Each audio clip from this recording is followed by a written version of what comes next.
What connects a Caribbean island to the heart of Africa? It's more than just an ocean.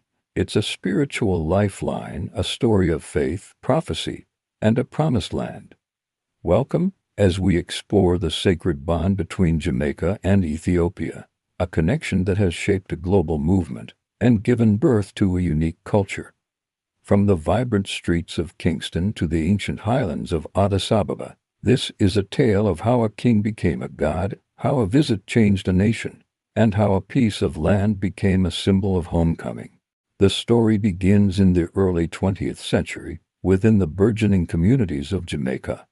Life was hard, and for many, the dream of returning to Africa, the motherland from which their ancestors were stolen, was a powerful and persistent hope. They looked for a sign, a leader, a redeemer who would guide them back. This longing was given a name and a face by Marcus Garvey, a Jamaican political activist and a pivotal figure in black nationalism. Garvey's teachings instilled a profound sense of pride in African heritage. He famously prophesied, "Look to Africa when a black king shall be crowned, for the day of deliverance is near."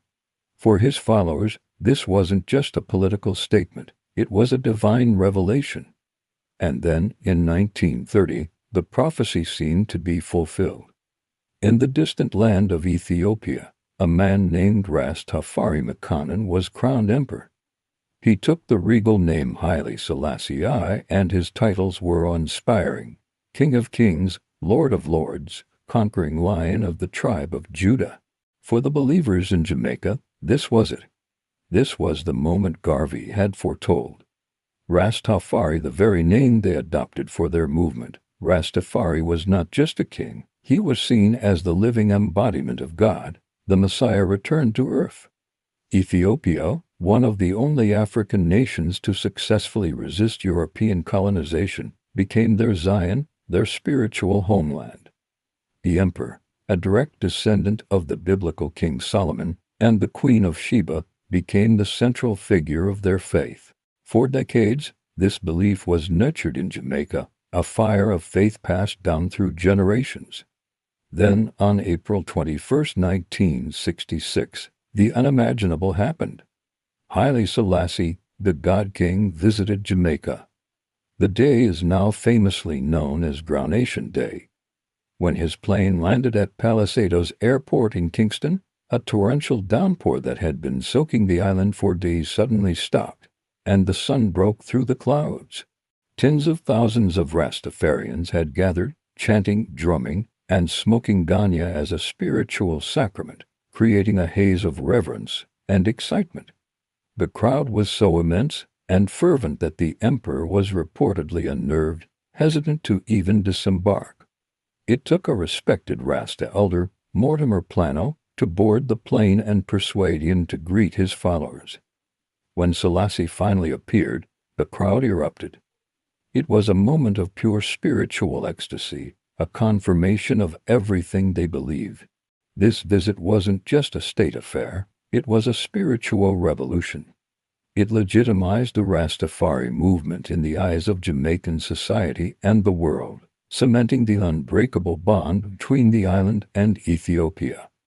During his visit, the emperor privately met with Rasta elders, acknowledging their faith but gently reminding them that he was a man, not a god.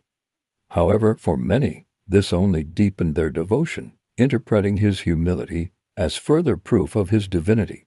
But the emperor's connection to the diaspora went beyond just a symbolic visit. He put his words into action. In the 1940s, Haile Selassie designated a 500-acre plot of land in Shashemene, a town about 150 miles south of the capital, Addis Ababa, for members of the African diaspora who wished to return to their ancestral home. This land grant was a tangible offer, a real piece of the promised land. It was a powerful gesture, turning the abstract dream of repatriation into a concrete possibility. For Rastafarians, Shashemene became the ultimate destination, the physical manifestation of Zion on earth, starting in the 1960s and 70s. Pioneers from Jamaica, and other parts of the Caribbean and the Americas began to make the journey. They sold their possessions, left their homes, and traveled across the world to build a new life in Ethiopia. Life in Shashemene wasn't always easy. They faced challenges with language, culture, and infrastructure, but they were driven by an unwavering faith and the conviction that they were finally home. Today, a community of several hundred Rastafarians lives in Shashemene, a living testament to Selassie's gift and the enduring power of the dream of return. The settlement is a unique blend of Caribbean and Ethiopian cultures, a place where Amharic mixes with Patois, and the sounds of Nyabingi drumming echo across the East African Rift Valley. This deep spiritual connection is visible everywhere in Rastafari culture, most notably in its colors, red, gold, and green. These aren't just random colors, they are the colors of the Ethiopian flag. For Rastas, each color holds a profound meaning. The red symbolizes the blood of those who have struggled for liberation and the life force of humanity. The gold represents the wealth of the African continent and the sunshine of hope, and the green signifies the lush, fertile land of Ethiopia and the promise of a bountiful future. When you see these colors on a flag in art or worn by a Rasta, you are seeing a declaration of identity, a symbol of unity with Ethiopia, a memorial to the struggle for freedom, and an expression of unwavering African pride. These colors, carried across the globe, are a constant reminder of the spiritual homeland.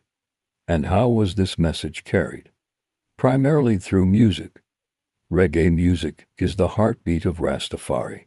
It's more than just a genre, it's a vehicle for the movement's spiritual and political message.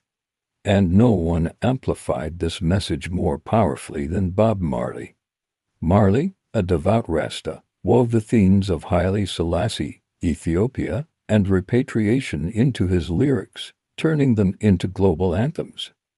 In his song War, he famously adapted a speech given by Haile Selassie at the United Nations, transforming the emperor's words into a powerful call for global justice and human rights.